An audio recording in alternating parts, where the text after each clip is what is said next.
Bismillahirrahmanirrahim. Assalamualaikum warahmatullahi wabarakatuh. Alhamdulillahirabbil alamin. Wassalatu wassalamu ala Rasulillah wa ala alihi washabihi wa wala. Ikhwani fillah rahimani wa rahimakumullah. Barakallahu fikum. Alhamdulillah di kesempatan kali ini kita bisa bertemu kembali. Insyaallah kita akan melanjutkan pelajaran kita di pelajaran hadis pada kelas 9. Alhamdulillah sekarang kita masuk di pelajaran yang ke-11, satu pelajaran yang terakhir di semester yang pertama.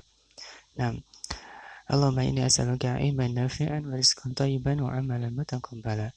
Baik, di pelajaran yang ke-11 silakan untuk diberi judul tentang istiqomah ya, tentang istiqomah.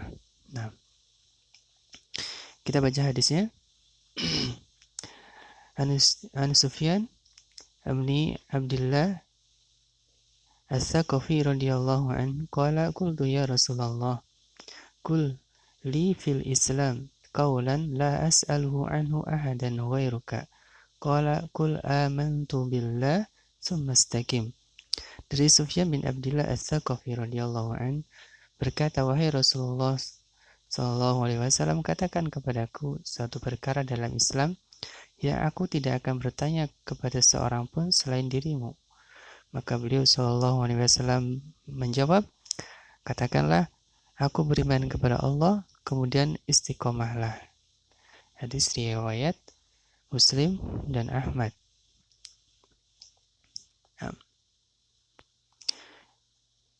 Kita ke makna dan riwayat hadis. Nabi kita Muhammad SAW diberi jawami'ul kalim, yaitu beliau berbicara dengan kalimat yang ringkas, kalimatnya ringkas tetapi mengandung makna yang sangat agung dan luas. Ini namanya jawami'ul kalim.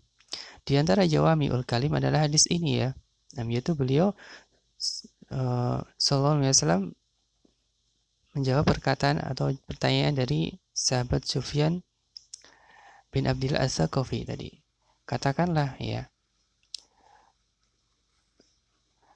aku beriman kepada Allah ya, kemudian istiqomah.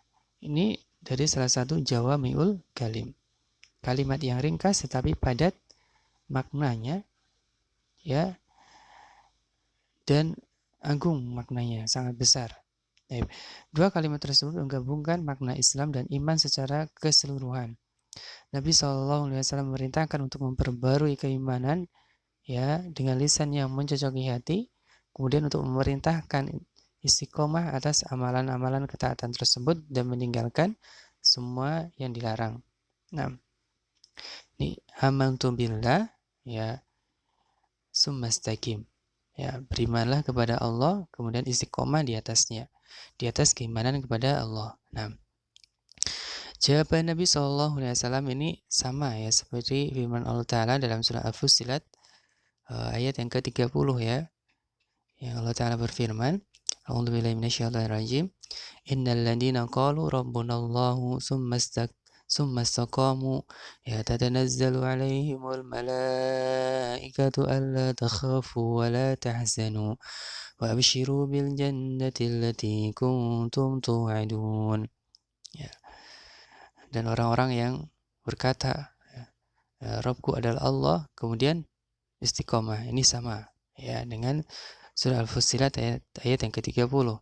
Nah, masuk dalam makna istiqomah yaitu istiqomah hati di atas tauhid dan tidak menyekutukan Allah, istiqomah dalam mengerjakan ketaatan yang zahir dan juga yang batin dan meninggalkan segala larangan. Ini makna istiqomah.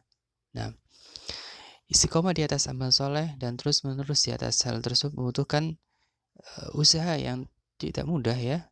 Nah, karena membutuh ya paksaan terhadap jiwa ya, dan tentunya musuh kita yaitu setan ya. Jadi jiwa itu kadang cenderung kepada hawa nafsu dan itu harus kita lawan ya, karena hawa nafsu itu dari setan.